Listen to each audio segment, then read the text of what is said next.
Hello, good morning everybody. To the Malacanang Press Corps, magandang umaga po sa inyong lahat.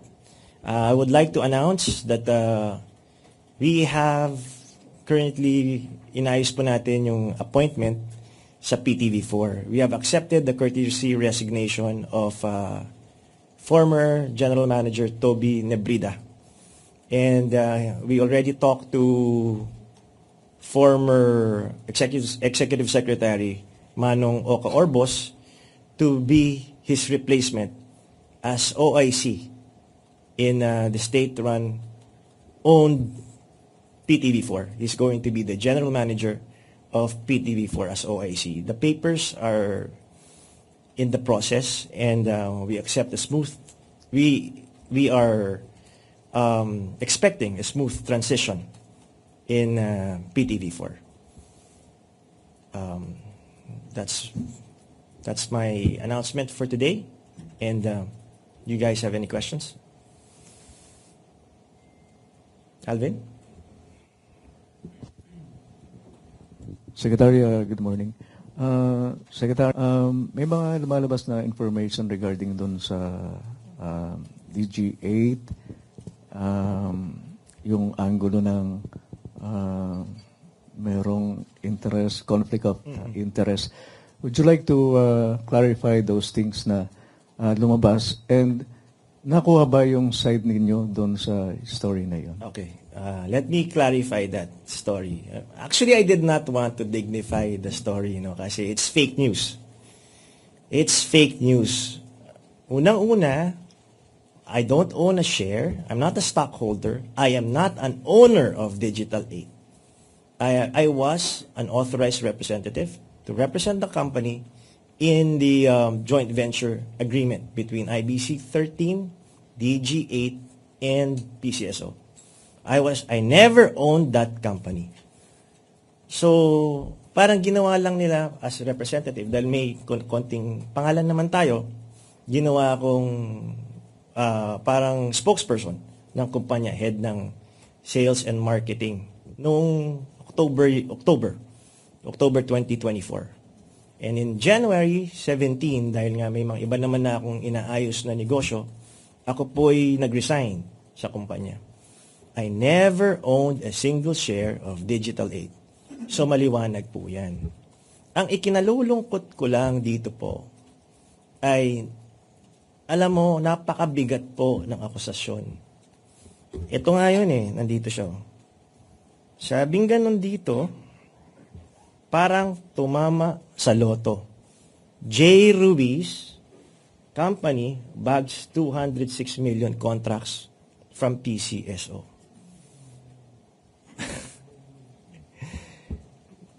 Walang byline, walang pangalan kung sinong sumulat nito. 'Di ba? Online site, walang pangalan. Iba pa, may mga nag-carry pa ng iba. Alam niyo po, isa sa mga dahilan kung bakit ako pumayag ng biging Presidential Communications Office Secretary ay upang labanan ang fake news. It was actually my topic during the flag raising ceremony that was held yesterday. That one of the fight of this government and in the BBM administration and in my term as PCO, one of my programs is to fight fake news. Not knowing na ako pala mismo ang magiging biktima ng fake news. Sinabihan, can you imagine, 206 million, paparatangan ka ng ganyan, na hindi ka man lang kunan ng panig, na hindi ka man lang tawagan. Nasabi, PCO, secretary ako po. Nandito lang ako. Yung nagsulat nito, kung sino man, or kung sino man yung may-ari, kilala ko naman. Si dating secretary, Undersecretary Ray Marfil. Kilala ko, nakasama ko siya sa Senate. Kilala ko rin naman si Hil Kabakungan na nakasama ko rin sa House. Sa journalism, basic po yun, kukunan ka ng 2 panig. Tama ho ba? Tama ho ba? Tama, di ba? Pag hindi mo kinunan yung isang panig, ano yun? Balanse ba yun? Balanse ba yun? Hindi, di ba? Isa lang panig ang pinakinggan mo. Una-una, wala nga dokumento, yung storya. In the story, it says, I was an authorized representative. Even the document said it. So, all you have to do, SEC, tignan mo sino may-ari, malalaman kung sinong tunay na may-ari nun. So, ngayon, nakapagtataka naman na ngayon gumagawa tayo ng mga reforma, na ngayon gumagawa tayo ng mga pagbabago. On my 8th day, 8th day, may ganito ng storyang lumalabas. Ano to? Demolition job? Fake news ba to? Ano ang dahilan? Secretary, Yes, Alvin. yun sana ipa-follow up ko eh. Sa inyo na rin nanggaling. Anong nakikita niyong motive sa mga allegations against you? Alam mo, Alvin, marami akong nakikitang dahilan. Siguro 2, 3. Meron kasing mga mangyayari dito na kinakailangan kong gawin. Merong balasahan na mangyayari. May mga, ang utos ng executive secretary, lahat from director up, kailangan magsumite ng courtesy resignations.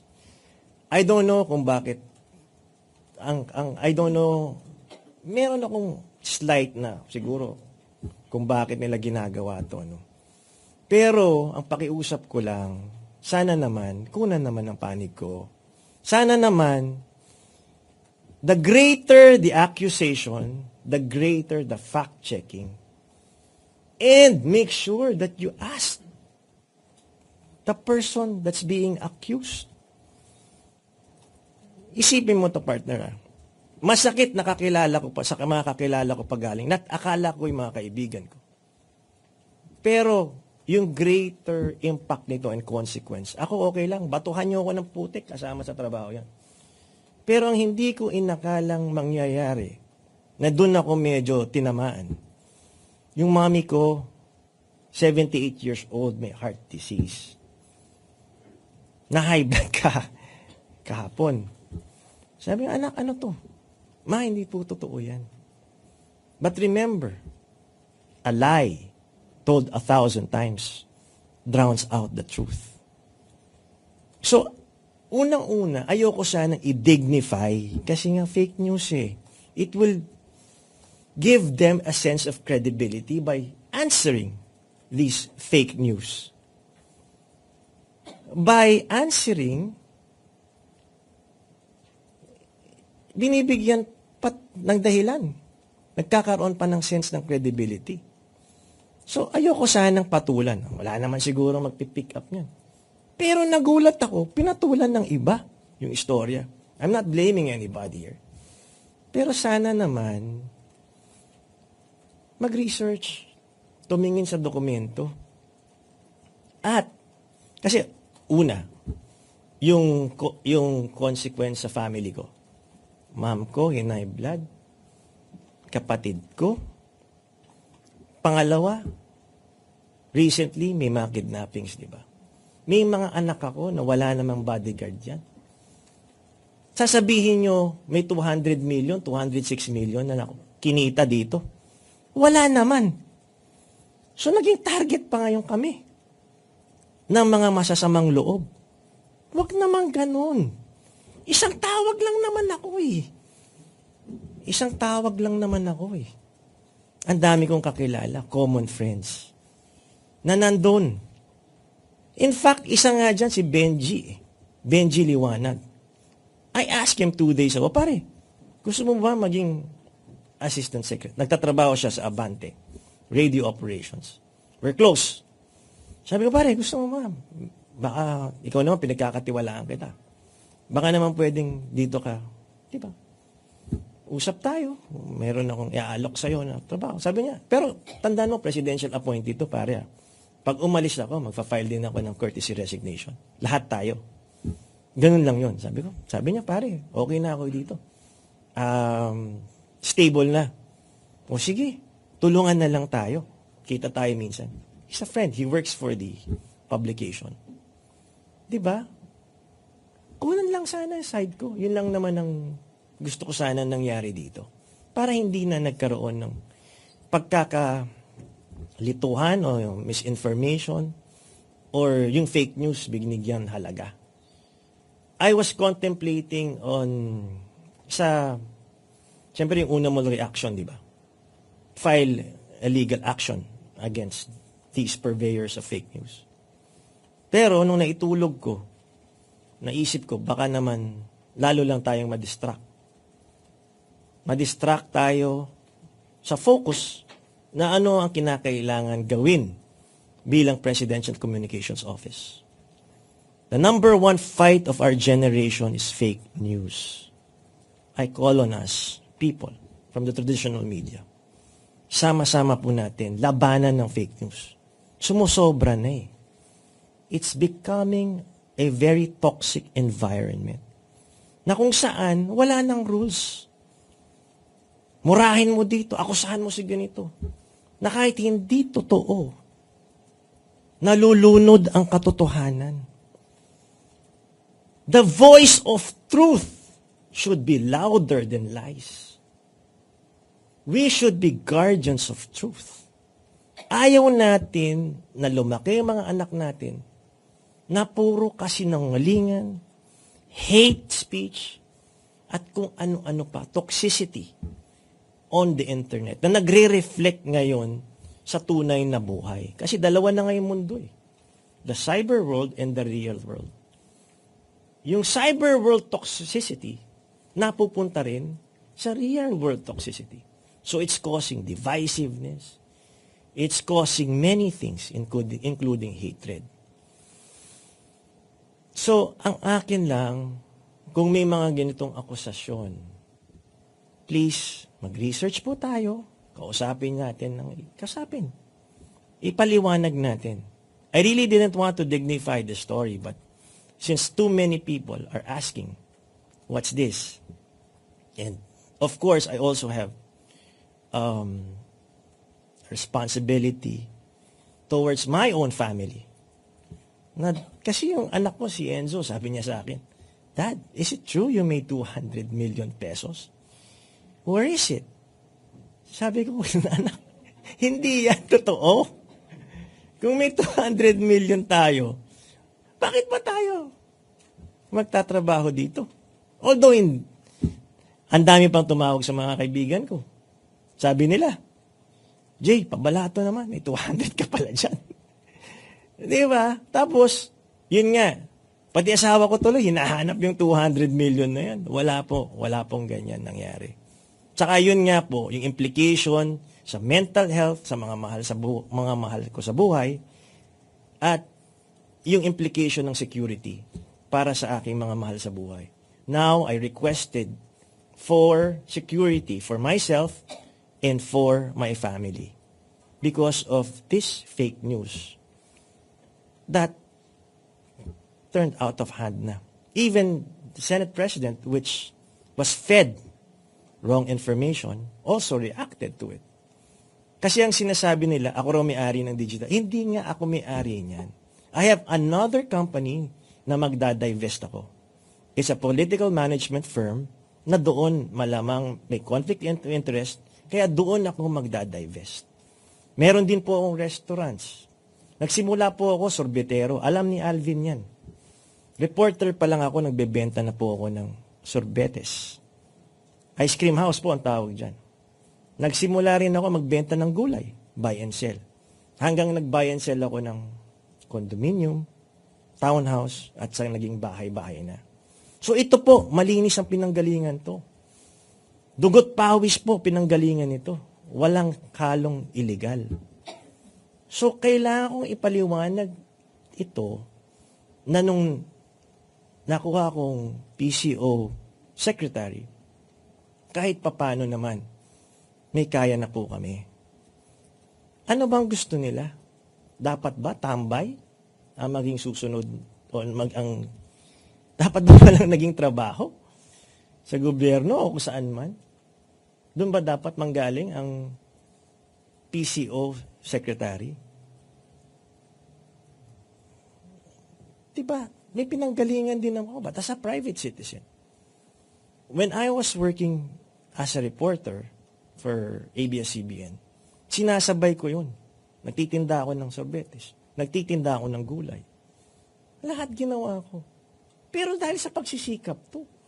So pag dinudungisan yung pangalan ko ng ganito, masakit. Dahil siyempre may mga kapitbahay ako eh. May reputasyon akong inaalagaan eh. Diba? Ano na lang sasabihin? Magsisimba ka, nakatingin sa'yo lahat ng tao. Oh, kumita ka pala ng 200 million. Huwag ganun. Hindi man lang ako kinuhanan ng side eh.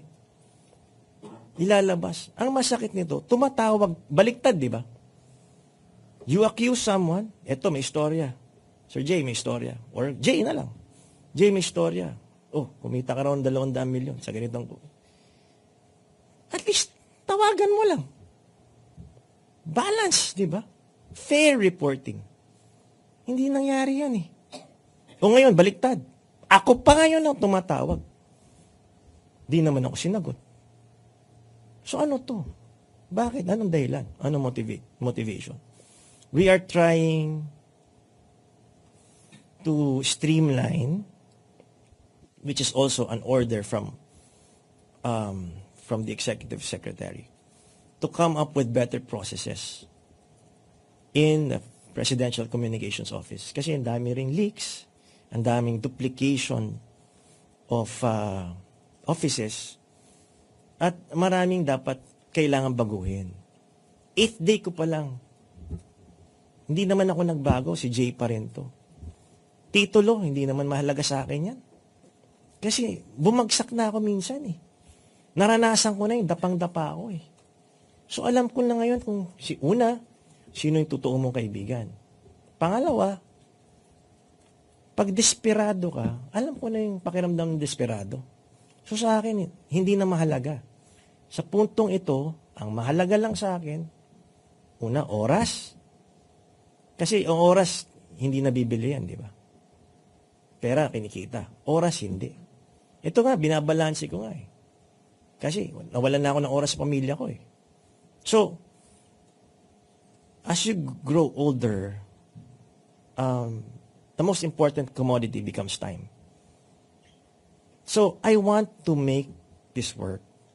This is my second chance to serve our country. First, I worked as a broadcast journalist.